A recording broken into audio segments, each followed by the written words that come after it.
Fala, turma, sejam muito bem-vindos ao MedBoxCast, o maior podcast de medicina do Brasil.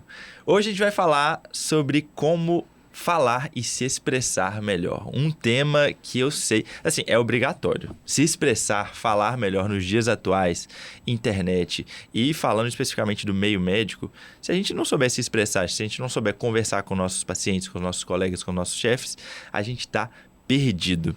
Eu, particularmente, Thames, eu era uma pessoa muito tímida na escola, já a gente vai contar isso, mas então é um episódio extremamente relevante, estou muito animado para hoje. Não, eu estou muito animada, definitivamente hoje não basta ser bom, tem que parecer ser bom, e parecer ser bom tem a forma como você se comunica, e a forma como você se comunica é muito além das palavras que você fala, a comunicação, na verdade, ela é muito mais complexa do que isso, e quando eu olho para a posição que a gente está agora, por exemplo, eu tenho certeza que se a gente está aqui agora, é justamente porque a gente soube se comunicar. E não foi algo que a gente nasceu sabendo, foi com certeza treinável e isso é para você também. Então, comunicação é essencial para quem quer grandes resultados. Temos avisos importantes hoje. Alguns deles são ainda um mistério, mas é um dos mistérios que a gente já vai começar a quebrar agora. O nosso novo produto do MedBox, ele está saindo do forno. E para você que pede para nós já há tempos um produto sobre métodos de estudo, aguardem até agosto. Segurem o coração até o comecinho de agosto. Eu já te falo que você vai amar o nome, mas segura o coração até agosto. Realmente é um produto que tem pedido pra gente há muito tempo, né? Como estudar melhor, como estudar mais e melhor, com mais eficiência.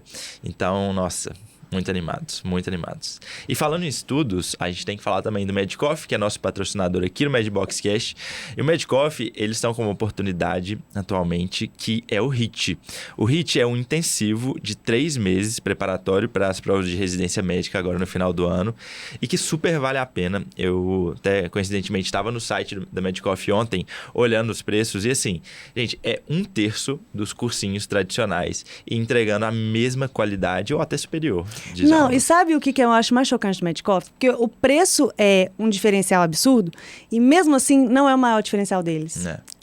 A qualidade, sabe? Então, assim, definitivamente o preço é um grande... O preço já é de chamar atenção, mas a qualidade ainda é um diferencial maior. Os materiais, acessórios. Então, assim, MedCoffee, a gente tem cupom de desconto para todos os produtos do MedCoffee. É só colocar lá na hora da compra MedBox, que vocês vão ter desconto. Beleza? E o nosso outro patrocinador que a gente não pode deixar de falar, que vocês adoram também, que é a 4Doctor. E a gente tem recebido vários feedbacks de ouvintes e alunos que têm usado a 4Doctor e com certeza é uma assistência impecável também, irretocável. E a gente sabe, fica muito tranquilo de indicar porque é a que nós usamos e temos muita segurança. Isso aí. Vamos falar de oratória? Vamos falar de oratória. Como falar melhor? E Thames, eu tenho que falar. Eu, na escola, até na faculdade, eu era a pessoa tímida que ficava vermelho só de levantar. Na verdade, quando o professor falava comigo na sala de aula, eu ficava vermelho. Eu queria entrar num buraco. Vitor, mas você é host de podcast? Como assim? Eu mudei. Assim? Alguma coisa aconteceu e isso serve de exemplo pra gente falar o seguinte. É totalmente treinável. Não é dom. Não vem de berço. E eu realmente era essa pessoa, eu ficava vermelho. Eu já sou branquinho, né? Eu ficava vermelho. Todo mundo percebia que eu tava vermelho. Aí quando a pessoa fala, nossa, você tá vermelho, você fica mais vermelho ainda.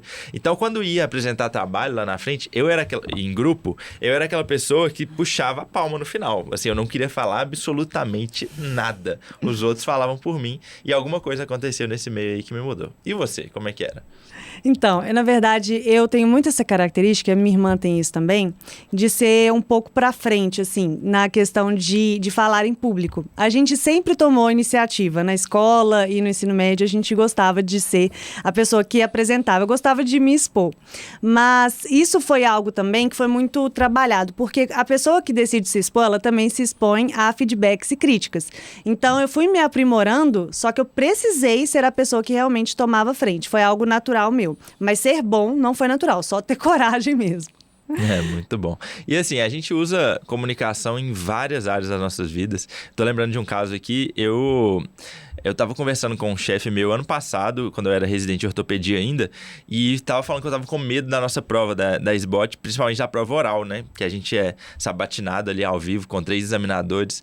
E ele falou assim, que isso, Vitor, relaxa, você comunica muito bem, você não vai ter problema nenhum, é totalmente sobre comunicação. Aí eu falei, gente, será uma prova oral? E aí, chegando na prova oral, eu vi que realmente é sobre comunicação, sobre o ritmo de fala, sobre o tom de voz, porque é muito tempo ali falando com os examinadores. Chega um ponto que ele nem presta tanto atenção no que você está falando, mas no como você está falando.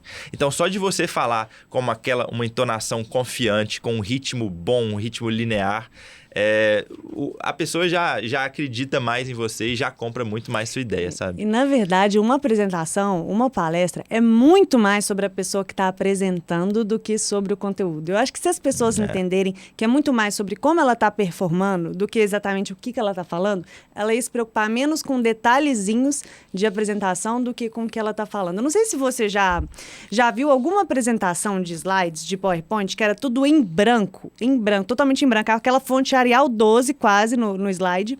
E é uma das melhores apresentações que eu já vi na minha vida foram assim. Porque a pessoa que estava apresentando, ela realmente chamou a nossa atenção para aquilo. E eu acho que isso envolve algumas habilidades específicas para realmente ter essa oratória que chama a atenção. Mas me conta, qual foi a história que você passou vergonha, que deu errado? Por que você não gostava de fazer isso? Eu quero entender. E vocês acham que, assim, eu tô perguntando isso intencionalmente pro Vitor, só que esse podcast é um podcast que a gente não combinou exatamente as histórias que a gente ia trazer. Então vai ser 100% espontâneo. Assim, eu não lembro da escola uma história assim, não, mas eu lembro na faculdade. Uma coisa que, por falta de saber me comunicar bem, eu acho que eu já até contei essa história aqui, eu me dei mal, eu não passei no processo seletivo. Eu me lembro. Essa história, ela é muito sobre comunicação, porque me perguntaram sobre em que eu era ruim, e eu não soube ali conduzir, eu não soube mesmo me expressar bem, eu fiquei acuado e eu respondi mal e acabei não passando no processo seletivo de um hospital aqui de BH. E aí eu lembro muito de como eu fiz para melhorar isso. Eu acho que despertou em mim esse desejo de aprender a me comunicar melhor quando eu estava no Exército. No Exército, assim, se eu não soubesse me comunicar, se eu não soubesse conduzir bem as coisas lá e me expressar, eu me dava muito mal. Porque no Exército todo mundo eles nos colocam em posição de liderança alguma hora. Então, às vezes, eu era o líder de um batalhão, sei lá, de 400 pessoas e eu tinha que dar a voz de comando. Então, eu comecei a estudar muito sobre isso, eu comecei a praticar muito isso. E eu lembro, assim, do primeiro marco de estudo mesmo, eu li aquele livro, Os Segredos da Linguagem Corporal. E por mais que você fale, linguagem corporal, o que tem a ver com fala, oratória? Mas tem tudo a ver, tudo a ver. E eu fiquei viciado nesse negócio de linguagem corporal e eu fiquei viciado em ler as pessoas. E quando eu entendi que a gente fala muito mais com os nossos gestos, com o nosso corpo, do que com a nossa própria boca, tudo virou para mim, entendeu? Então, fica muito mais fácil você ler a plateia, ler o interlocutor, quem está falando com você. E então, quando você entende isso, linguagem corporal, linguagem não verbal, te ajuda muito também na oratória. Então, foi a partir desse ponto que eu comecei a falar assim, não, eu preciso me tornar um comunicador melhor. Como eu vou fazer isso? Não, isso definitivamente, a comunicação ela é muito mais do que as palavras que a gente fala. Então, eu acredito que os gestos fazem toda a diferença. E pouca gente que me acompanha, mesmo que me acompanha há muito tempo, sabe disso, mas eu fiz ensino médio em uma escola que é a Escola Técnica de Formação Gerencial do Sebrae. Então, eu sou técnica em administração, para quem não sabe, que eu fiz junto com o meu ensino médio. E lá, né, durante o meu ensino médio, a gente com frequência tinha que apresentar trabalhos, sendo esses trabalhos empresariais mesmo. Então, apresentar planos de negócio. E essas apresentações, elas eram muito sérias. Então, a gente tinha que ir de roupa social. Qualquer gíria que a gente falasse durante as apresentações era imediatamente corrigida. Então, eu lembro que a gente tinha um professor muito engraçado, que chama de Jalmo. E se alguém falasse um tipo assim durante o trabalho, acabou, entendeu? Ele dava um grito no meio do negócio. Então, qualquer gíria, qualquer coisa que fosse ali incompatível com o ambiente formal de apresentação, era imediatamente podado. E todo mundo morria de medo durante as apresentações, porque realmente era uma coisa muito séria. E, inclusive, era muito estimulado estimulado que a gente tomasse a postura de liderança durante as apresentações. Não poderia nunca, por exemplo, uma coisa que acontece na faculdade é, às vezes, 1 ou 2 pessoas apresentam e as outras pessoas fizeram outras partes do trabalho. Não, no meu ensino médio isso não poderia acontecer. Todas as pessoas tinham que apresentar o trabalho. Então, foi isso no meu primeiro ano, no meu segundo ano, no meu terceiro ano. Quando a gente chegou no terceiro ano, era uma coisa extremamente normal um ambiente de apresentação. Então, ok, tudo bem.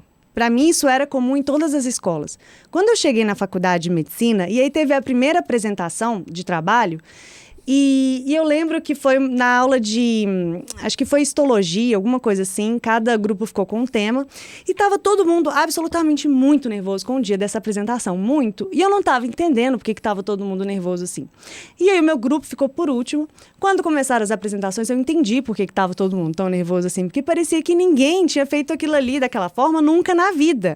Quando eu vi que estava todo mundo com roupa normal, eu já, na verdade, levei um susto. Porque eu tinha ido de social, porque na minha cabeça era dessa forma que eu tinha que ir. Então, quando eu vi que tinha colega meu de regata apresentando, eu falei, gente, onde é que essas pessoas estudaram? Mas eu entendi, na verdade, que eu tinha sido moldada em um ambiente com mais rigidez. E por isso, isso é uma coisa, esse é um conceito que eu gosto muito, eu replico muito isso em várias coisas na minha vida, que quando você passa por um contexto que ele é mais difícil para você e mais complexo, as outras coisas sempre vão tender a ficar mais simples. Então, por exemplo, eu que não era tão incrível assim numa apresentação, mas todos os meus outros colegas estavam apresentando, lendo uma anotação, era fácil eu me destacar. Sim. Então, eu lembro que a professora que assistiu todas as apresentações, ela me elogiou muitíssimo, sendo que, na verdade, eu não estava fazendo nada demais, só o que eu tinha aprendido, só que todas as outras pessoas ainda não tinham aquela habilidade. Então, quando você está aí chateado porque um professor seu puxou o seu pé, assim, ficou brigando com você durante uma apresentação e te dando um feedback falando que você realmente precisava passar por aquilo, não fuja dessa situação. Pelo contrário, abrace essa situação, porque depois você vai entender, nossa, ainda bem que foi difícil lá atrás, ainda bem que eu fiquei com vergonha lá atrás, porque se hoje você vai ter essa desenvoltura, foi porque você passou pela parte mais difícil. Você falou aí do... Qual que era a expressão que o Djalma não gostava? Tipo assim. Tipo assim, eu tenho um trauma bem parecido com o é isso. Porque é uma coisa, porque dá muita vontade da gente falar no final das nossas apresentações. Tipo assim, você apresenta. Então, gente, é isso. Tipo assim... Aí, eu falando tipo assim, gente, sério, você fez uma apresentação, montou, fez um caso incrível, estudou, pra você falar, é isso, sabe? Você mesmo tá diminuindo sua própria apresentação.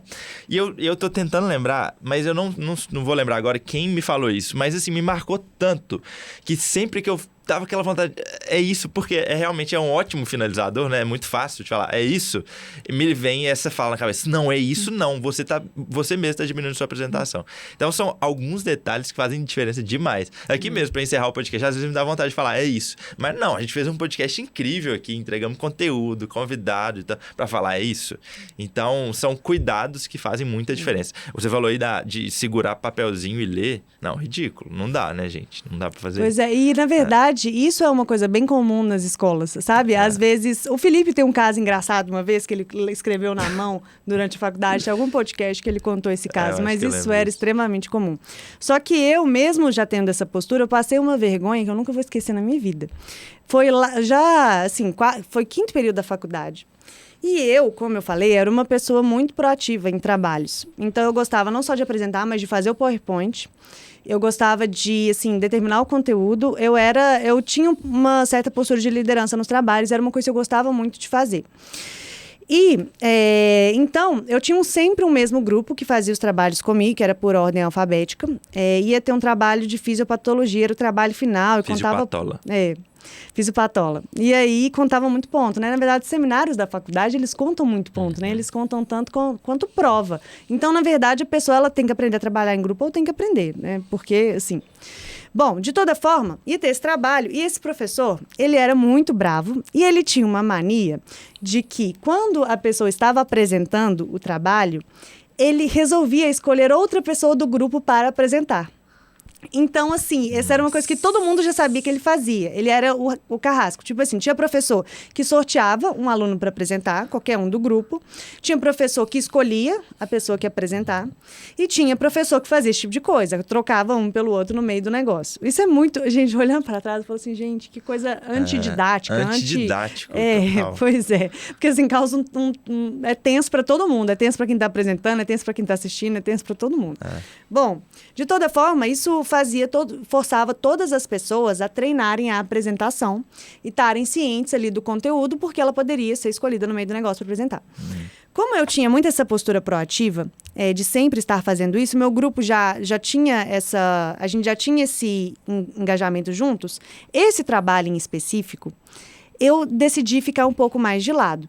Porque foi uma semana que tinha, assim, acontecido 1 milhão de coisas. Foi uma semana que tinha acontecido uma prova de liga que eu não tinha passado, que eu tava, assim, mal. Eu chorei uma semana, já contei esse caso em alguns podcasts. Foi na mesma semana desse trabalho.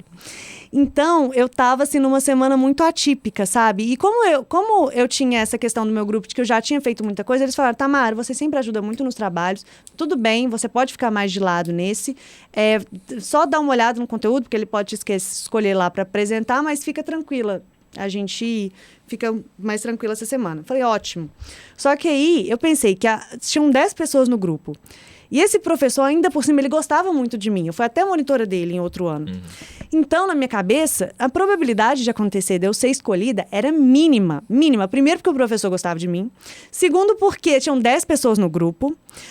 Terceiro, porque, sabe, assim, eu falei, não é possível. Na sua cabeça já estava decidido. Não é possível que isso vai acontecer comigo, sabe? Eu realmente, eu me dei o direito naquela semana de sofrer o meu luto por causa da prova que eu não tinha passado. E não olhei direito pro conteúdo. Aí chegou no dia, o que aconteceu? Óbvio. Óbvio que era você. Óbvio, no segundo slide, entendeu? Nossa. No segundo slide, ele me escolheu pra ir lá.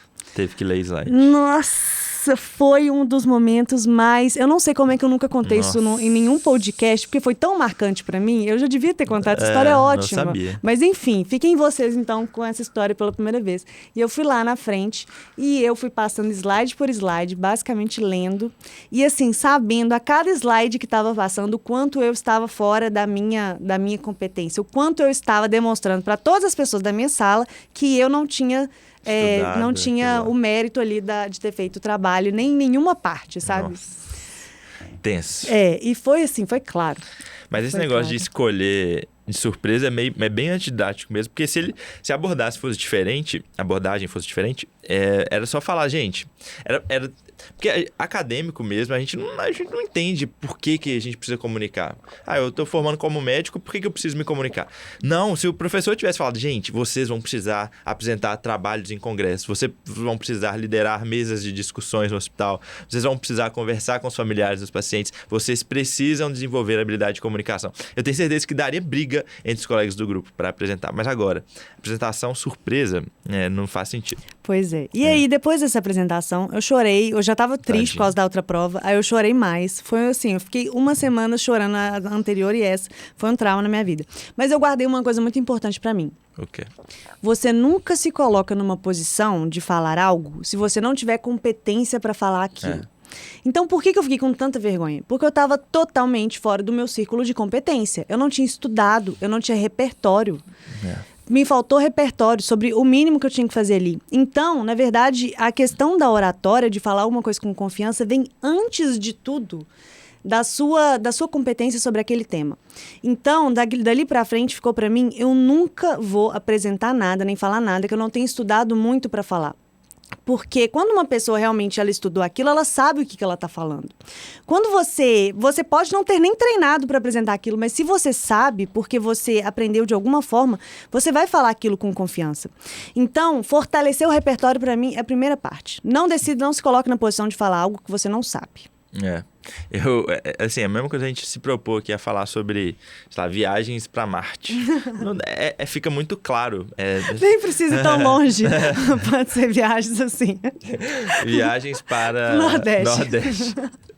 Então, realmente, é se manter no seu ciclo de competência, estudar e aumentar o repertório. Eu menti aqui falando que a primeira vez que eu me sensibilizei para isso foi no Exército, lá, lendo livro. Sabe como que eu comecei a me sensibilizar para isso? Quando eu fui guia da Disney. Imagina você, 45 adolescentes de 14 anos, perdidos na Disney, totalmente distraídos, e você tem que gritar e você tem que fazê-los entender que vocês têm que encontrar num ponto de encontro a tal hora para fazer isso e aquilo, que vocês têm até um limite de horário e passar a informação do outro dia. Você tem que comunicar muito bem, sabe? Eu lembro que no começo, por ser muito tímido, eu não conseguia... Minha voz nem saía direito, sabe? Eu ficava... faltava até ar. E aí, hoje, depois de 7, 8 vezes indo, eu adorava, assim, né, tem muito tempo que eu não vou mais, infelizmente, mas eu subia naqueles canteiros da Disney, naquelas fontes lá e gritava, ia com a bandeira. E a maior graça pra mim era assim, eu ficava analisando o rosto de cada pessoa. Quanto mais gente olhando pra mim sem se distrair, melhor estava sendo a minha comunicação, sabe? E aí hoje eu vejo que eu uso isso em várias outras oportunidades. Por exemplo, a gente está palestrando muito agora, né? A gente está sendo chamado para muita palestra.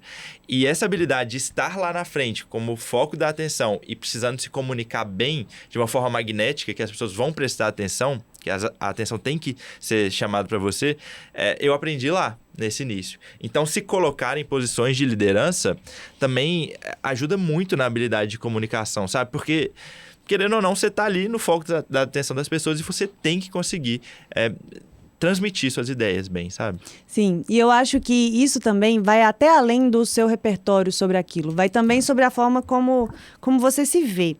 Porque, sabe como que eu percebi? O tanto que, além do seu repertório de estudo e de conhecer aquele tema, era importante? Depois de um feedback que eu tive do Humberto. Então, Humberto, com certeza que me acompanha, já me viu falando dele, ele é meu preceptor da residência, também é um grande amigo. E ele falou comigo, no ano passado, que eu deveria me soltar mais lá no HC, que eu deveria falar, assim, com mais confiança no que eu estava falando. Depois que ele tinha me acompanhado mais no Instagram e visto como eu falo no Instagram, como eu falo no podcast, falou comigo, por que você não fala mais dessa forma no HC? Você às vezes fica fala mais baixo e tudo, e aqui você é tão diferente, por que você não fala dessa forma lá? E eu percebi que, na verdade, faltava mais eu confiar mais no meu estudo. Não era só o tanto que eu estava estudando, mas era confiar no quanto eu sabia daquilo e que eu tinha competência para falar. Então, além de tudo, envolve a questão de você estudar, saber aquilo que você quer falar, mas também confiar em você.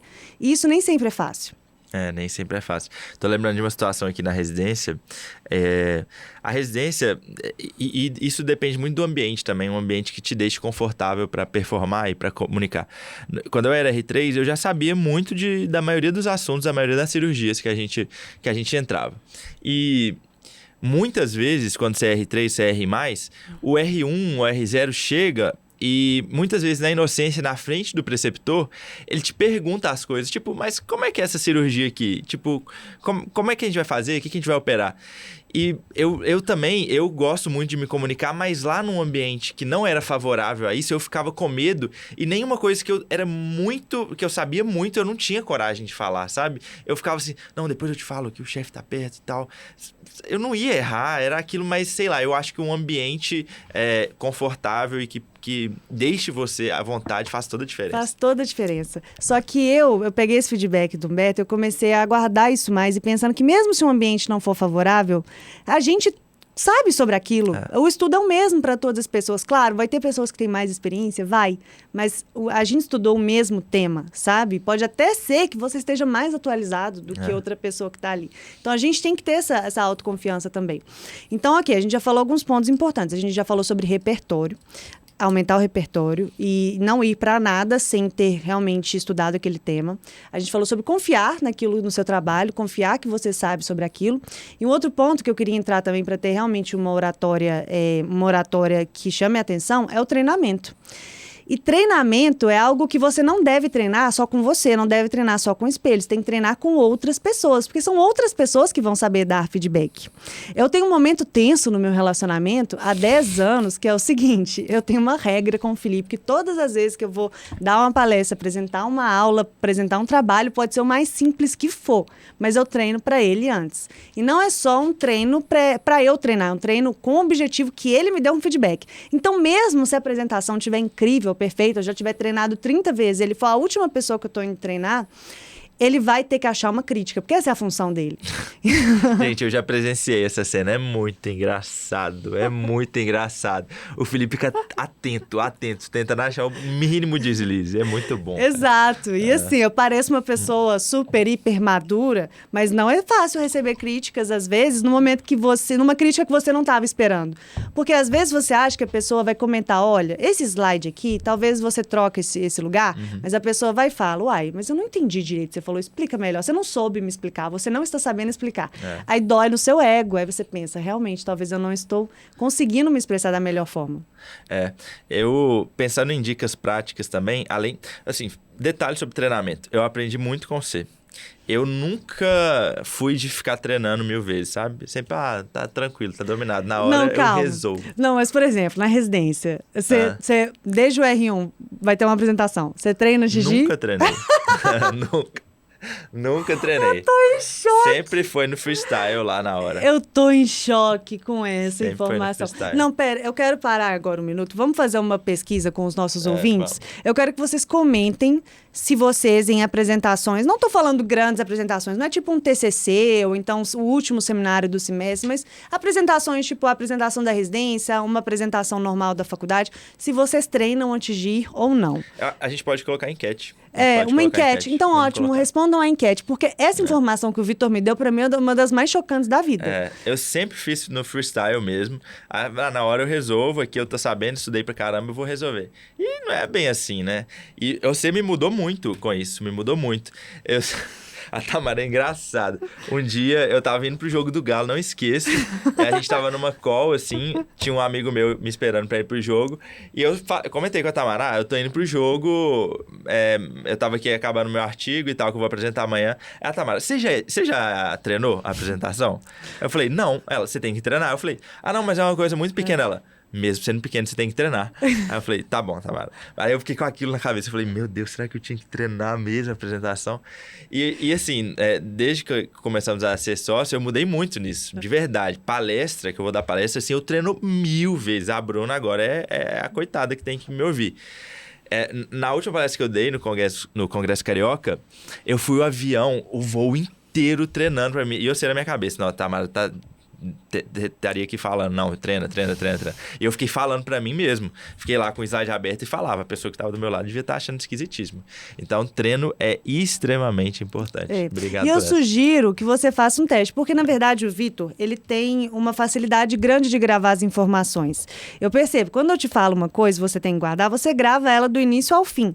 Então, você ter uma habilidade natural nisso mostrou que você não precisava, talvez, treinar, porque você não esquecia pontos importantes, talvez. Talvez o grosso você não esqueceria. E eu precisei treinar, porque senão eu esqueceria algum dos pontos importantes. Só que uma pessoa que grava tudo ou uma pessoa que não grava, o treino sempre vai fazer melhor. Sempre vai tornar melhor. Então, eu sugiro que se você costuma apresentar e costuma ir para trabalho sem treinar tanto, mesmo que você tenha total domínio no assunto, eu te sugiro um teste. Faz um treino em casa, mesmo que você, assim, ache que eu tô te falando uma besteira, faz um treino em casa. E aí depois você faz um segundo. O segundo é sempre melhor do que o primeiro. E depois que você entende que o segundo é sempre melhor do que o primeiro, você também descobre que o terceiro é melhor do que o segundo e que o primeiro. Então, a repetição, ela definitivamente faz uma apresentação, uma oratória, uma comunicação melhor. Isso definitivamente para mim é um fato. E outra questão que eu vejo que faz muita diferença para uma pessoa chamar a atenção é quando ela coloca emoção no negócio. Quando envolve emoção, para mim acabou, entendeu? Uma pessoa que está dando... O conteúdo pode ser o mais técnico que for. Se você percebe a emoção da pessoa naquilo, muda completamente. Não tem nada mais charmoso do que uma pessoa falando aquilo que ela ama. Você presta muita atenção. Por exemplo, quando eu falo de diabetes, eu adoro diabetes. Mas não é legal me ouvir falar de diabetes? Eu vou falar que não é. Você até presta atenção no que eu fiquei falando. Não, é legal mesmo. Ela falou durante 3 horas na minha cabeça e eu realmente prestei atenção. Porque eu falava assim, gente, ela tá tão empolgada, deixa eu prestar atenção aqui. Pois é. Não, deve ser muito incrível mesmo. Deve ser muito incrível. Então, realmente é colocar emoção, vontade naquilo. Exatamente. Por que a Bruna... Por que é tão legal acompanhar a Bruna no Instagram? Por que a gente começa a gostar de pediatria assistindo a Bruna no Instagram? Porque você capta o tanto que ela gosta daquilo. Então, isso é uma coisa que eu até estava conversando com ela esses dias sobre o próprio Instagram dela, o tanto que era um diferencial a espontaneidade dela no Instagram. Porque realmente uma pessoa que ela ama o que ela faz, você vai confiar na pessoa. Se você tiver que escolher um produto ou um serviço de 2 pessoas, mas uma delas você consegue perceber no olhar o tanto que ela gosta daquilo, faz toda a diferença. E isso vem muito em apresentações e palestras também, porque uma coisa que eu aprendi há alguns anos é sempre colocar alguma frase no final das apresentações. Ai, Tamara, isso é muito barango. Ai, Tamara, isso é muito cafona. Você coloca uma frase motivacional no fim da apresentação. Mas, na verdade, é de alguma forma colocar a minha emoção naquilo ali. Porque quando você está passando uma informação, você sempre pode ser um informante. Sempre pode ser um informante. Você sempre pode passar uma informação que tem no Google. Mas se você, de alguma forma, demonstra algo de você ali, principalmente se for inesperado, aquilo ali para de ser somente uma informação. Começa a ser a forma como você viu aquele tema. Então, isso faz toda a diferença. E tentar colocar frases ou então lições assim, que tenham a ver com aquele tema, aí é mais incrível ainda. Por exemplo, uma aula que eu dei sobre CGM, que é o sensor intersticial de glicose, que a gente usa no diabetes, ele é uma tecnologia. E é uma tecnologia que ela não está disponível para todo mundo. E muitas vezes o que a gente usa para monitorar a glicemia capilar no SUS é ponta de dedo. E aí, uma apresentação que eu fiz sobre CGM, eu coloquei... a aula foi toda sobre CGM, sobre esse sensor. Uhum. Mas eu coloquei no final a frase do Cortella. Fazer o possível com o que você tem hoje e quando tiver condições melhores, faça melhor ainda, com a foto do nosso mapa glicêmico de glicemia capilar do SUS, que o paciente tem que anotar com a ponta de dedo. Então, isso é só um exemplo de que como você consegue colocar um valor seu, sim, mesmo que o tema for o mais técnico possível. E eu acho que isso torna uma apresentação muito atrativa, muito. Eu adoro também colocar frase no final, e é uma forma de síntese, porque você sintetiza ali naquela frase, muitas vezes, a mensagem principal da sua aula. E é a mensagem final que você quer que a pessoa leve para casa. Eu coloquei uma frase também no meu último congresso que eu fui, e, assim, às vezes a gente uma frase... Todas as pessoas que me postaram, eu sempre olho lá as pessoas que me marcaram no congresso, a grande maioria delas era uma foto da frase final. No final das contas, é o que a pessoa leva para casa, sabe? Se você não finaliza bem com uma frase que sintetiza tudo aquilo que você falou, às vezes a pessoa não vai levar nada para casa. Ela vai levar o é isso. Vai levar o é isso. Se você termina com, pessoal, é isso. Ela fala assim, beleza, é isso, próxima. De verdade, é uma coisa relevante mesmo. E sobre emoção, só para completar, nessa mesma palestra, eu sabia que era um tema que muitas vezes é denso. Eu falei sobre mentalidade financeira e eu sabia que em algum momento as pessoas iam dispersar e estrategicamente eu coloquei em uma dessas lições de mentalidade financeira, eu coloquei uma fotona minha do meu pedido de noivado com a Bruna. Porque eu sabia que ia captar a emoção das pessoas e que eu ia conseguir ganhar o público de volta, sabe? Então, essa realmente é uma estratégia muito boa. Emoção, coloca emoção. Porque eu tava muito curioso para saber a reação da plateia na hora que virasse esse slide. E assim, eu vi que tinha algumas pessoas distraídas e tal, mas quando, passei o slide, todo mundo... Aí as pessoas até começaram a bater palmas, sabe? Porque tem que ter essa emoção, tem que ter essa emoção. Não só na sua aula, mas também na sua forma de se portar ali. Se você se propõe a falar num evento, seja para 10, 100, 1000, 10 mil pessoas, e você tá lá com o microfone acuado lá na frente, do lado do seu slide, dentro do seu slide... Sério, ninguém vai prestar atenção em você, por mais que você seja gênio, por mais que a sua mensagem seja extraordinária. Eu acho que tem que ter emoção, tem que ter presença de palco. Então, é realmente muito importante. E assim, quando a gente, na verdade, conta um conteúdo, assim, dá uma aula, dá uma palestra, qual que é o nosso objetivo? Que as pessoas aprendam. Né? A gente quer que elas guardem aquela informação, que elas levem aquela para casa. E, na verdade, quando a gente olha até do ponto de vista de neurociência, que eu gosto muito, quando a gente atiça e realmente leva uma emoção na pessoa, ela vai guardar aquilo muito mais, porque ativa sistemas e neurotransmissores diferentes que fazem com que aquela memória, aquela informação fique muito mais na memória, se envolve a emoção dela, se envolve o encantamento. E aqui também entra o storytelling. Então, todas as vezes que você conseguir trazer histórias naquilo que você está falando, além do que vai te fazer ter muito mais domínio também do que você está falando. É muito mais natural para a gente contar uma história nossa. Então, todas as vezes que você for passar uma informação para uma pessoa, então em uma aula, coloque alguma história, coloque alguma vivência. Por exemplo, na residência a gente tem um tipo de apresentação, que é o clube de revista, que é a apresentação de artigo, e um tipo de apresentação que é sobre um tema mesmo. E esse tema mesmo, ele pode ser um caso clínico ou não. E quando não é um caso clínico, mesmo assim, eu gosto nas minhas apresentações de dar um exemplo de um caso de um paciente, porque todo mundo visualiza muito mais se envolve um exemplo prático. Então, exemplos reais e storytelling é algo que não pode faltar em uma boa oratória. Eu ia falar de storytelling agora. Eu não sei como é que você faz, às vezes você quer você vai falar de um assunto específico. Eu gosto muito de procurar no YouTube pessoas dando aula e eu gosto muito de achar TED Talks sobre isso e ver como aquelas pessoas, aquelas oradoras, oradores falam e contam e transmitem a mensagem. E assim, não é uma coincidência, mas a grande maioria delas, e as que têm mais visualizações, geralmente, são contando histórias.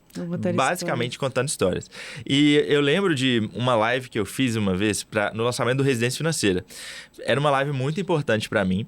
E eu queria ter eu queria fazer alguma coisa diferente. E eu falei assim, não, eu vou me expor aqui a alguns discursos históricos que fizeram muito sucesso.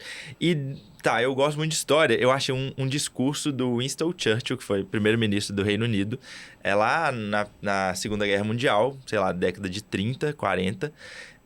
E aí, eu comecei a anotar tudo que eu via. Eu acho que eu nunca te contei isso. Tudo que eu via de relevante no discurso dele, eu fiz a minha live com base no discurso dele. Então, era tipo assim, o contexto da época era a Alemanha estava quase vencendo a guerra, os aliados estavam muito enfraquecidos, não tinham dinheiro para nada. E aí surge o Winston Churchill como primeiro-ministro do Reino Unido e ele precisava fazer um discurso lá na Câmara dos Deputados do Reino Unido para recuperar a moral e convencer os deputados a liberarem mais verba para a guerra. E é bizarro o storytelling que ele fez. Eu assisti o discurso inteiro dele. Ele começa... É muito jornada do herói também. Ele começa elegendo um inimigo em comum. Ele fala dos alemães que não é possível que a gente vai deixar os alemães, essa espécie horrível, esses seres humanos horríveis, conquistarem todo o mundo, toda a guerra, e vai ser na sua... E começa a subir o tom ao longo do discurso todo. É lindo, é realmente muito lindo o discurso dele, porque teve todo um storytelling por trás disso, sabe? Teve todo um storytelling. Então, gente, se você quer ter uma aula que as pessoas vão prestar atenção e que vai ficar... tenha storytelling. É só lembrar da faculdade, assim. Eu nunca gostei de estudar hipertensão arterial. nunca gostei. Mas eu lembro de aulas horríveis de hipertensão e aulas excelentes. Como que era a aula horrível? A aula horrível era hipertensão arterial sistêmica. Etiologia, epidemiologia. Que coisa chata, monótona. Como que era a aula legal? A aula legal era quando o professor começava com um caso clínico e ele descrevia detalhes do paciente. Então, esse caso clínico aqui é da senhorinha de 68 anos, que se chama Mariazinha e é trabalhadora rural e trabalha colhendo cana, não sei de onde. Depois colocava uma foto simulando quem era a Mariazinha. Isso tudo vai te fazendo imaginar a situação, sabe? Vai te fazendo se encontrar ali, se enxergar dentro da história e te faz gravar muito mais e prestar muito mais atenção. Então, pra mim, se tiver uma coisa que você tem que levar desse episódio hoje é storytelling, pra tudo. Com certeza. Na verdade, o storytelling acho que vai dominar o mundo, porque não tem uma coisa que você fazer storytelling não ajude. Então, definitivamente, a habilidade de contar histórias é extremamente importante. E outro ponto também é ter um posicionamento muito claro. Isso é algo que eu sempre tive e eu me orgulho muito disso e eu vejo que isso influencia muito na minha oratória. É assim, quando você sabe sobre um tema, isso vem muito do repertório também, mas assim, ser muito preto no branco, sabe? Sim ou não. Eu concordo com isso ou eu não concordo. Não ser em cima do muro. Qualquer pessoa que ela realmente defende aquilo que ela acredita, ela vai passar aquilo de uma forma muito mais gostosa de ouvir, muito mais, que você vai gravar aquela história muito mais. E, sinceramente, a gente, por exemplo, eu e o Vitor, a gente senta para fazer um podcast, o nosso interesse é que ele realmente seja ouvido, seja lembrado. Se for para não ser ouvido, não ser lembrado, sinceramente, a gente tem muitas outras coisas importantes, muitas pendências para resolver. Então, definitivamente, não cabe aqui a gente ter um posicionamento mais ou menos. Não cabe aqui a gente ter um posicionamento, pode ser, mas pode não ser. Sim, tanto que todos os nossos episódios, vocês ouvem muito bem a gente se posicionando sobre assuntos. Então, quando você escolher um tema para você se posicionar sobre ele, realmente não tenha medo, sabe? Mesmo que isso divida opiniões. Dividir opiniões é uma coisa boa. É uma coisa que as pessoas que te ouçam realmente querem te ouvir. Quem não quiser ouvir, realmente, talvez não devesse. Eu, quando comecei a criar conteúdo, eu era o cara do depende. Tudo era depende. Tudo era em cima do muro. Eu tinha muito medo do hate, sabe? Muito medo do que as pessoas iam pensar, de dividir opiniões. Eu queria sempre agradar todo mundo. Então, assim, Vitor, ortopedia ou clínica? Depende, né? Se você gosta de ortopedia, ortopedia. Se você gosta de clínica, clínica. Vitor, FIES vale a pena? Depende, né? Do seu contexto. Se você tem dinheiro, FIES não vale a pena. Mas se você não tem, não vale. E aí eu comecei a perceber que isso, assim, não atrai nenhum nem outro lado, sabe? Você fica ali em cima do muro, no depende, e eu entendi rapidamente, graças a Deus, que eu não queria ser o cara do depende. Eu queria ser um cara que se posiciona, custe o que custar, sabe? Eu queria atrair um lado ou o outro. Eu não queria ficar em cima do muro. Então, realmente, escolha um lado e defenda. Você não vai agradar todo mundo, não tem jeito. E ainda, inclusive, um livro muito bom sobre isso. Eu tava ouvindo o audiobook desse livro ontem. É um livro que eu quero sentar para ler mesmo, mas as pessoas falam muito sobre esse livro, nesse tema em específico, que é A Coragem de Ser Imperfeito. Fala muito sobre o posicionamento claro. E um ponto também que faz muita diferença é a sua postura de acordo com o lugar que você está. Porque, assim, em certos momentos vai caber um tipo de comunicação e em outros momentos vai caber outra.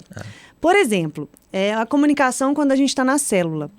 Ela não vai ser uma comunicação que eu vou ficar dando martelada igual eu dou aqui no podcast, por exemplo, entendeu? O meu tom de voz na célula, ele é um pouquinho mais leve, ele é um pouquinho mais devagar, ele é um pouquinho mais assim, sabe? Eu sempre tento ser um pouco mais acolhedora na célula. Agora, se eu vier com esse tom de voz aqui, mais calmo, tranquilo, vocês não vão nem me reconhecer, vocês vão falar o que aconteceu com a Tamara. Tamara não é assim. Cadê a Tamara enfática, martelada? A Tamara que realmente fala mais alto e traz os pontos mais, assim, sem preocupar tanto. Então, assim, entender o momento que você tá. Também não ia caber lá na célula eu ter essa postura.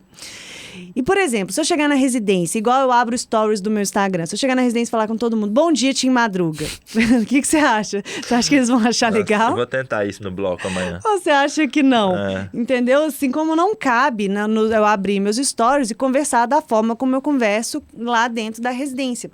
Então, é entender as diferentes nuances. Na verdade, a sua personalidade, a essência, ela é sempre a mesma, mas entender o que cabe e o que não cabe no ambiente que você está. E, de uma forma geral, o que não cabe em quase nenhum ambiente, assim, são essas gírias, às vezes, que passam um pouco de imaturidade, um pouco de infantilidade. Então, por exemplo, tipo assim, que a gente falou, é uma coisa que deve ser abolida dos stories, deve ter ser abolida das apresentações.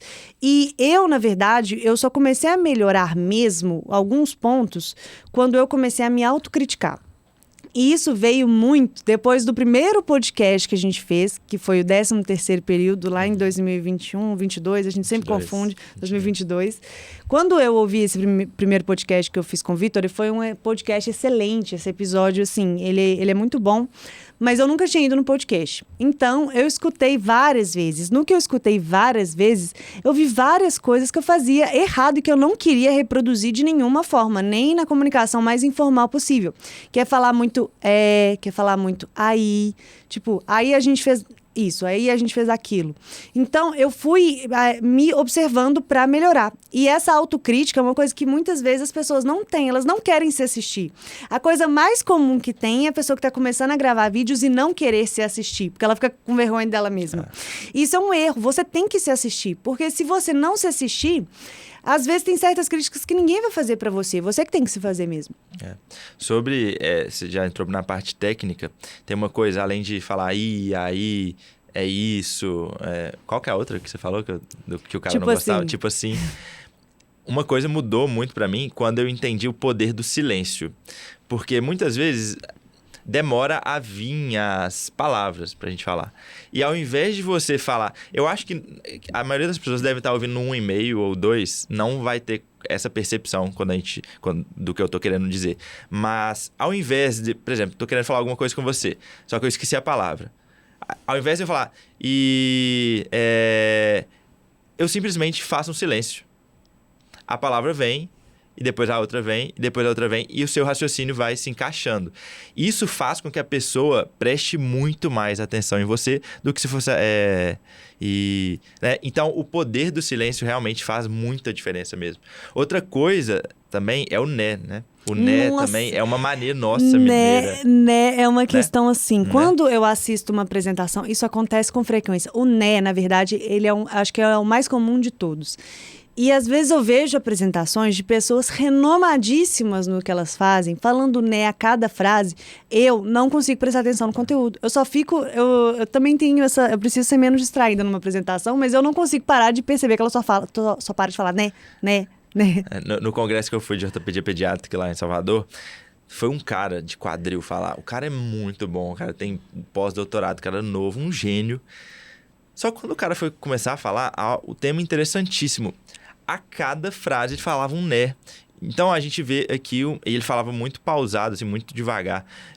Então a gente está vendo aqui, né, uma radiografia do quadril do bebê de 7 anos, né? E aqui a gente pode ver, né? Tipo, a cada pausa era um né. E aí aquilo foi me dando... Não dá, cara. É difícil não dá. até prestar atenção no conteúdo. Não E dá. assim, às vezes é algo que a pessoa... Às vezes ela estudou aquilo ali a vida inteira. Às vezes é um ano de prática. Entendeu? E ela, por alguma razão, não treinou aquela apresentação, não se autocriticou, ninguém nunca falou isso pra ela. E ela pode, talvez, se outra pessoa pegar o mesmo tema, às vezes uma pessoa que não tem tanto domínio sobre o tema, que talvez seja uma pessoa com pouca experiência, muito menos experiência do que ele, se ela souber fazer uma apresentação com uma oratória melhor, vai parecer muito que ela tem mais experiência e não o outro. Então, se você ainda não se preocupou com oratória, talvez uma pessoa que faça o mesmo trabalho que você de forma menos qualificada, ela acabe ficando mais procurada do que você no produto ou serviço que você tem, porque ela sabe se comunicar. Então, essa habilidade, ela é urgente. Uma outra coisa que a gente precisa falar sobre comunicação é fato que a nossa geração está muito mais imediatista e por causa dos vídeos verticais, né, da gente ficar passando para cima e para baixo, as pessoas, elas estão impacientes, elas não têm muita paciência de esperar você completar o seu raciocínio. Para você chamar a atenção da pessoa, você tem que fisgá-la no início, nos primeiros 3 segundos. Então, você não pode começar devagar. Você tem que começar já martelando com alguma frase, com alguma fala, com algum gesto que vai chamar a atenção das pessoas. Senão, a pessoa não vai continuar prestando atenção. Isso a gente usa muito para fazer Reels, para fazer nossos posts, para fazer stories, mas isso é real em aulas também. Se você começa lá num ritmo, você já tem que começar incisivo, porque as pessoas são mais impacientes. O público, o interlocutor mudou muito ao longo dos anos, né? Exato. E isso envolve muito tom de voz.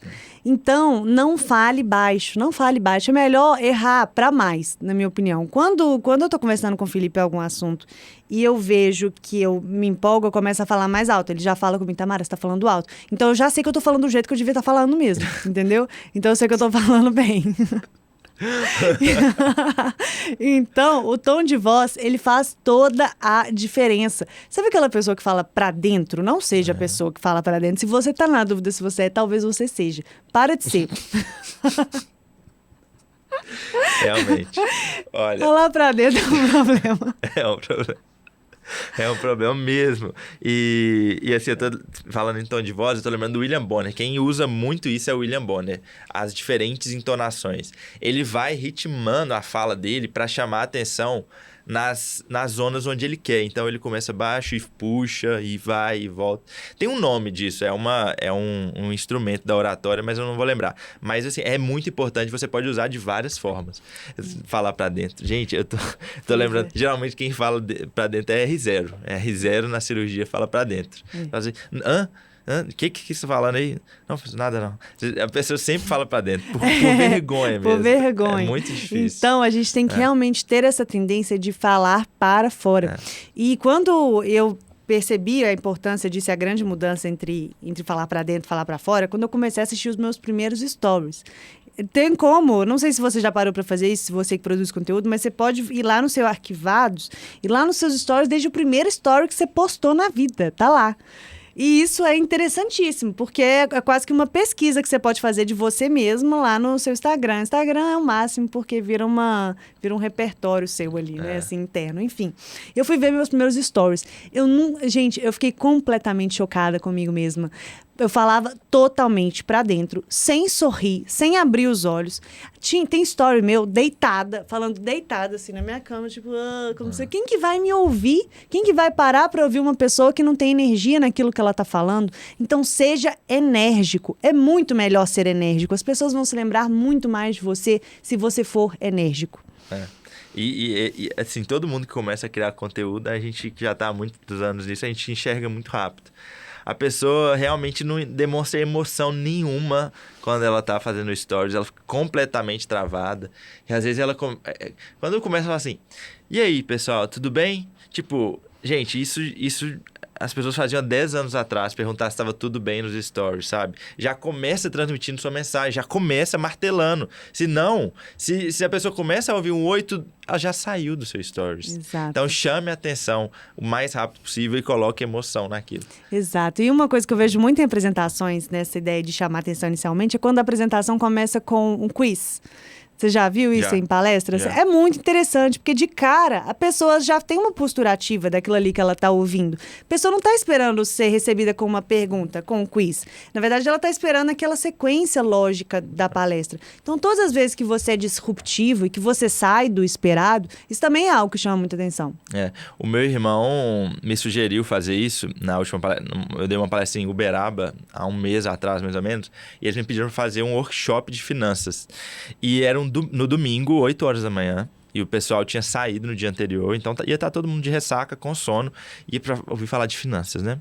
Eu falei, gente, nossa, eu tenho que pensar em uma coisa para chamar a atenção dessa galera e tal. E eu conversei com meu irmão, isso.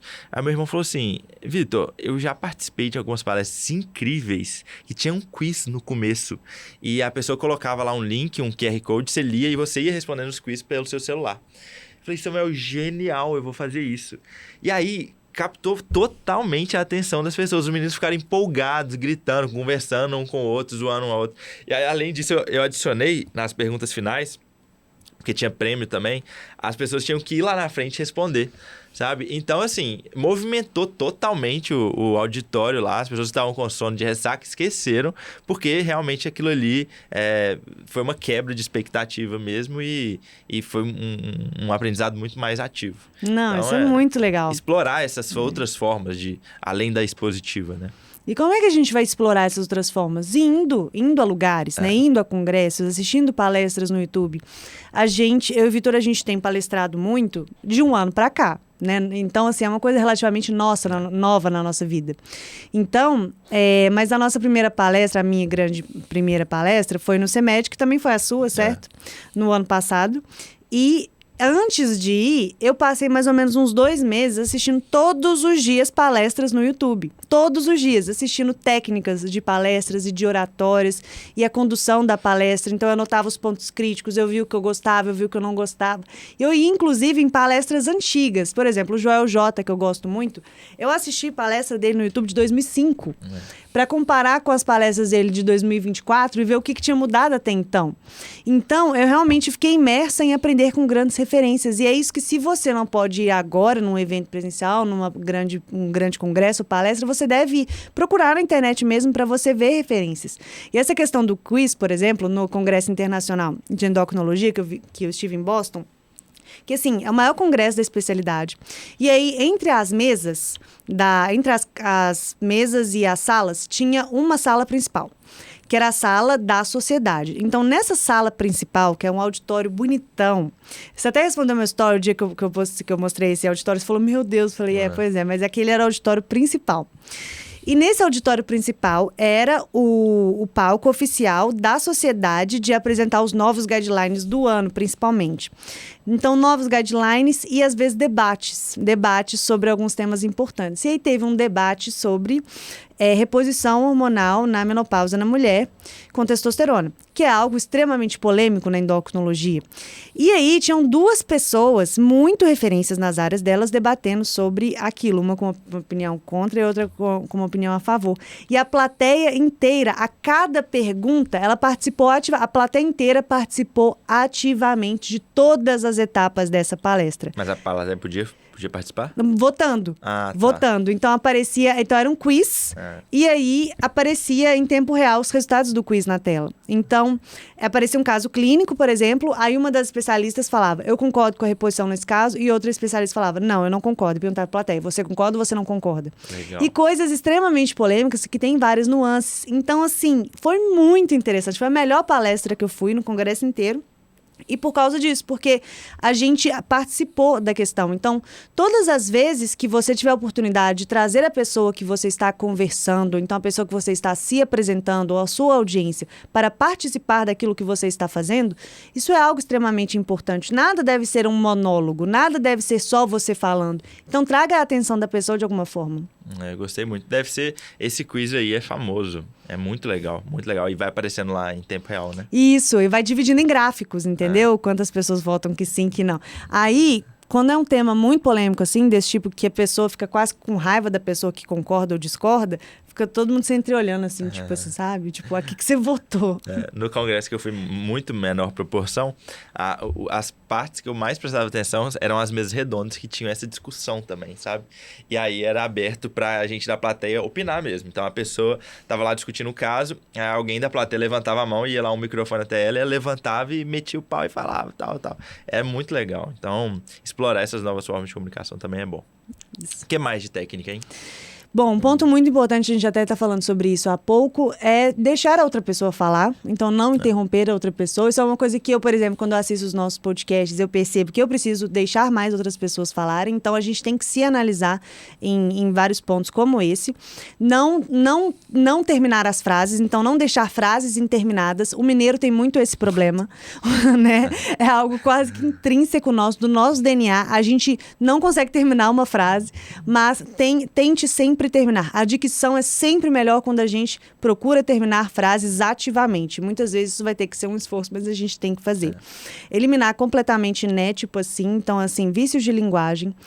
Não falar errado, eu acho que isso é básico, mas básico tem que ser falado. Se você acha que tem alguma coisa na sua comunicação que seja, do ponto de vista de gramática e português mesmo, que não esteja adequado, estude mais sobre aquilo. Talvez procure a ajuda de alguém que tenha mais conhecimento de comunicação do ponto de vista de gramática e português para melhorar aquilo, porque falar errado definitivamente tem que ser corrigido.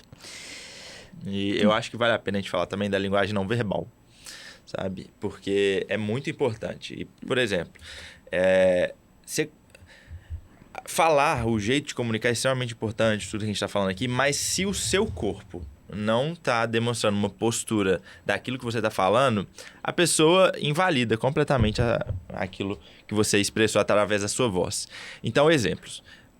Tem como você ser extremamente impositivo em uma fala, em uma palestra, só pela forma como você se porta. Então, às vezes, você aponta muito o dedo, você faz esse gesto aqui com tipo uma arminha, ou assim, apontando o dedo.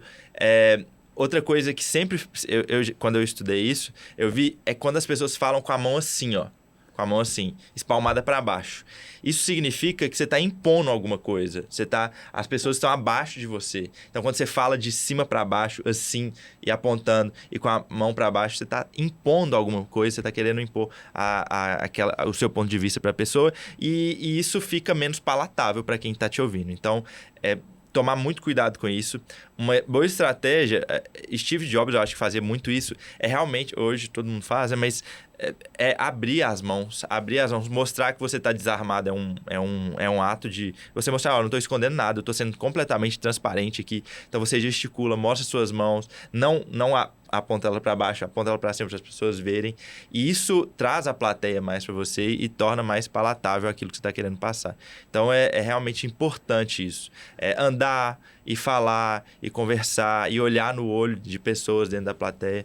Então a linguagem não verbal é tão importante quanto a verbal, né? E para mim, um ponto muito importante, as mulheres vão entender, é que eu tenho que estar me sentindo bem na minha pele. Então, assim, se eu vier, por exemplo, para um podcast, na verdade, quando isso acontece, quando eu venho para podcast pós-residência, eu não tive como passar em casa, tomar um banho e me arrumar, eu sempre começo um pouco mais, assim, moadinha, porque eu não tô me sentindo totalmente bem. A hora que às vezes a gente tem para gravar. Mas a minha performance é absurdamente diferente quando eu me arrumei na minha casa, quando eu tomei um banho, quando eu estou me sentindo bem. do ponto de vista de estética. Então, prepare-se mesmo, assim, se arrume da forma como você se sente bem. Porque quando a gente se sente bem, isso também extravasa na forma como a gente fala. E além da forma como você se sente bem, mas também na forma que é compatível com o lugar. Não cabe absolutamente em uma palestra, em um ambiente de trabalho, um ambiente formal, você estar usando uma roupa, por exemplo, que você iria na academia, uma roupa que você usaria em casa. Então, na verdade, a forma como você se veste te comunica, sim, muito, mas é muito, mais do que as pessoas pensam. Às vezes, o cabelo comunica muito, então, se você não lavou aquele cabelo naquele dia, isso vai passar uma impressão. Então, a forma como você se maqueia, às vezes você se maqueia demais, aquilo está um pouco incompatível, então, às vezes, você está com todas as olheiras aparecendo no seu rosto, isso também vai passar uma impressão.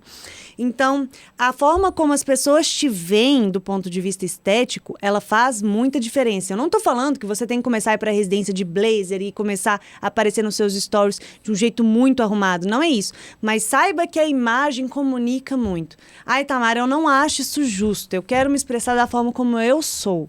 Na verdade, o mundo não é justo mesmo em várias coisas, né? Então, assim, quanto antes a gente entender isso, melhor. Mas a gente consegue mesmo nos ajustar, sabe? De acordo com aquele padrão e também nos sentimos nós mesmos. Eu não gosto de me vestir de uma forma que não combina tanto comigo só porque eu estou em um ambiente, mas eu consigo adequar aquilo e estar me sentindo adequada. Então, sinta-se adequado no ambiente que você está. E quando a gente fala do ponto de vista de stories, por exemplo, porque definitivamente os stories fizeram a minha oratória melhorar muito. Porque você está treinando a sua dicção ali, né? Você está treinando o tempo todo. Se alguém abrir os meus stories ou do Vitor e ver a gente falando né, não vai ver. Porque nós treinamos muito pra gente parar de falar né nos stories. Mas se pegar um antigo lá, vai achar. Só que nos stories, por exemplo, quando você abre a câmera para falar, não é somente aquilo que você está falando que o seu seguidor vai entender, mas ele vai entender todo o ambiente e o cenário que está por trás de você. Então, por exemplo, o meu seguidor, ele é acostumado a me ver fazendo stories nos meus ambientes incomuns. Então, é em casa, é na academia, é no hospital, é correndo, é no podcast, é trabalhando, é fazendo as minhas coisas com o Felipe. Se eu aparecer nos meus stories fazendo alguma reflexão de uma balada, por exemplo, tomando uma cerveja, vai ser uma coisa completamente estranha, porque não é do meu cenário. Aqueles elementos não são da minha comunicação. Então, entendam também essa questão de rede social e de YouTube, enfim, das mídias, os outros elementos que estão em volta de você, se aquilo está de acordo com a comunicação que você quer passar. E eu já ouvi muita falácia, porque o Steve Jobs, ele fazia todas as palestras de apresentação do novo iPhone com a blusa preta e calça jeans. Porque o Mark Zuckerberg, dono do Facebook, ele sempre tava com o cabelo bagunçado. Porque o Whindersson Nunes nem cortava o cabelo e tava sem camisa fazendo sucesso no YouTube. O Bruno Perini e o Thiago Nigro sempre Mas a gente é o Whindersson Nunes. Exato. Gente, você não é o Steve Jobs, sabe? Você pode até chegar lá um dia, aí você usa o que você quiser. Mas até lá, você tem que conquistar o seu espaço e você tem que moldar a sua imagem, construir a sua imagem. E não vai ser tentando ser igual a eles e que você vai conseguir isso, entendeu? Então, primeiro você tem que construir a sua imagem mesmo e depois você faz o que você quiser. Eles fazem o que eles querem porque eles já são, sabe? Se eles não fossem, eles só seriam mais uma pessoa irrelevante que se veste mal. Então, primeiro construa a sua imagem, depois você faz o que você tiver afim. Com toda certeza. Então, assim, preocupem-se com isso. Estética importa muito. Estética importa mais do que a gente pensa. O belo vende, né? O belo vende, exato. Isso não quer dizer que você precisa, por exemplo, não, Tamara, então eu vou deixar de gravar um stories porque meu cenário ainda não é tão bonito assim. E, na verdade, porque eu ainda não tenho uma câmera de celular tão boa, porque a imagem não fica tão boa. E, na verdade, isso também não deve ser feito porque você consegue, sim, colocar um capricho naquilo que você tem naquele momento. Então, se o cenário que você está, se você acha que ele não está tão bonito, mas se ele está sujo, aí realmente é um problema, mas você consegue minimamente deixar aquilo ali organizado, você consegue trazer, sim, uma beleza visual no simples, porque, na verdade, menos é mais. Menos é mais definitivamente nas redes sociais, menos é mais definitivamente em qualquer apresentação. Então, na verdade, perceba que a gente falou, por exemplo, algumas dicas de palestra e de apresentação. Hora nenhuma a gente falou sobre cor de slide, sobre utilizar ou PowerPoint ou Canva. Arial ou Times New Roman. Exato. É escolher entre o PowerPoint ou Canva que vai realmente fazer a sua apresentação sair da média? Não. Tudo aqui nós estamos falando sobre comunicação, sobre aquilo que é de dentro para fora. E isso sim é uma arte que deve ser treinável, porque isso é uma coisa que ninguém vai conseguir replicar. A forma como você fala, do jeito que você fala, é só sua.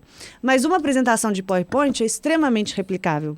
Inclusive, é muito comum que pessoas passem entre si arquivos de Canvas, que uma vai fazendo uma apresentação em cima da outra.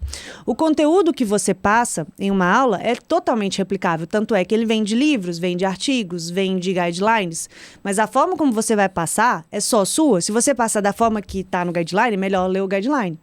O conteúdo do Instagram, por exemplo, é a coisa mais replicável que existe. A gente sabe disso muito bem. O que mais tem é copy, tem de conteúdo, da forma de edição, da narrativa, mas a forma como você vai passar aquilo, ninguém vai poder copiar se você for autêntico e falar realmente com confiança nas coisas que você acredita. É, muito bom. E assim, sendo bem prático, o que eu faria hoje se eu tivesse que montar uma aula para semana que vem? Sendo bem prático. O que eu faria? Primeiro, eu estudaria muito o tema. Eu tenho que estar seguro com aquele tema. Eu estudaria, faria minhas anotações. Pronto, tô seguro. Eu iria me expor, você vai completando. Eu iria me expor a apresentações que realmente cativaram o público, que tiveram muitas visualizações no YouTube. Procuraria TEDs, histórias, pessoas contando histórias da vida dela, tentando transmitir uma mensagem. Eu faria isso, primeira coisa. Segunda coisa, né? Terceira coisa, eu escolheria uma roupa adequada pro cenário, sei lá, você está numa aula, você está no hospital, onde que você vai apresentar? Vai dar uma palestra, num congresso? Essas 3 coisas iniciais. O que mais você faria? Com certeza, eu tentaria aplicar alguma coisa diferente que eu ouvi nesse podcast aqui. Disruptivo, né? Disruptivo. Então, eu colocaria um quiz diferente no começo. Eu traria um caso clínico que eu não teria colocado. Eu já pensaria na frase que eu vou colocar lá no final. E quem colocar, tira foto, marca a gente nos stories pra gente ver, que a gente com certeza vai adorar ver. Mas eu já tentaria, nesse momento, aplicar tudo o que a gente falou aqui. E o principal, eu não erraria você pode errar em tudo. Você pode, menos em 2 coisas. Primeiro, no seu estudo, então no seu aumento de repertório naquilo. Porque não adianta um fingimento de fingir parecer saber algo. É uma coisa de perna curta, então qualquer pergunta que alguém te fizer lá, você vai cair para trás, se você só decorar o que tem na palestra. Então, você não pode errar no seu estudo e você não pode errar no treino. Então, você não pode ir para uma apresentação e depois se sentir mal, porque poderia ter sido melhor por uma coisa que está no seu alcance, que é treinar. Então, eu não erraria nessas 2 coisas. Essas 2 coisas eu colocaria como regra. Eu não posso errar no conteúdo, eu não posso errar no treino. Todas as outras coisas são lucro. Então, colocar um quiz no começo é lucro, colocar uma reflexão, fazer um slide diferente, um Canva que chame... um Canva que chame atenção, colocar um guideline que saiu ontem. Isso tudo é bônus. Agora, tem essas 2 coisas que você não pode errar porque elas estão no seu alcance. Se alguém te fizer uma pergunta muito difícil ali, você não está no seu alcance, mas aquilo que está, você tem que garantir. E ainda sobre treino, você gosta de treinar no espelho? Não. Não? Não, porque eu aprendi, isso foi uma das primeiras coisas que eu aprendi lá no Sebrae, quando a gente tinha essas apresentações extremamente formais, que inclusive eram todas num auditório, nem na sala de aula poderia ser. Mas foi a primeira coisa que um dos nossos professores falou comigo. Não apresentem para o espelho, porque o espelho não tem emoções. O espelho não ri, o espelho não chora, o espelho não vai te falar se você está falando muito rápido, o espelho não vai te falar se você está falando devagar. Somente outra pessoa pode fazer isso. Então, eu sugiro muito que os treinos sejam com outra pessoa. Se por acaso você não tem outra pessoa para pedir, sei lá, terminou com o namorado, as amigas estão todas viajando, a sua mãe não quer te ouvir falar do tema que você vai apresentar. Nesse cenário, você se grava para assistir depois, mas não apresente para o espelho, porque nem o seu próprio feedback de você mesma você vai ter se você não gravar. Então, ou você apresenta para alguém, que é o melhor dos cenários, na minha opinião, e se esse alguém não puder, aí você se grava um vídeo mesmo de você apresentando para você assistir depois. Muito bom. Adorei. Eu nunca treinei no espelho, não. Não, nem vou treinar. E agora, eu acho que pra gente finalizar, eu acho que um bônus é o seguinte. Como é que você tem alguma técnica para preparar naqueles momentos pré-apresentação, ali, pré-congresso, pré-endo, pré-aula, alguma técnica para oratória, para fala? O que você fez já? Então, o que mais ajuda nisso é você tornar aquele ambiente mais familiar possível para o seu cérebro. Então, se o seu cérebro ele já é familiar com aquele ambiente, sempre vai ser melhor. Por exemplo, eu gravei o conteúdo do nosso novo produto em um lugar diferente do que eu gravo normalmente. E eu tive muita dificuldade no começo. Na verdade, eu tive que começar e parar várias vezes até que fluiu completamente, mas no começo foi difícil. Por que foi difícil? Porque o meu cérebro não estava ambientado com aquele ambiente. Então, se você tiver a chance de todas as formas conhecer o ambiente que você está, é melhor. Mas, além disso, técnicas literalmente de relaxamento, de limpeza da mente. Então, eu sempre falo isso, que o mindfulness é uma das principais coisas. Mindfulness e oração são duas formas de você desligar a sua mente daquele conteúdo ali que você vai apresentar. Porque eu sou totalmente contra pessoas que interrompem totalmente qualquer contato com aquele conteúdo muito tempo antes. Então, se você tem uma palestra muito importante para fazer, você treina ela até certo ponto e depois você não olha mais para ela, só vai olhar lá no dia. Eu não gosto de fazer isso. Eu acho que você tem que estar aquecido em relação ao tema.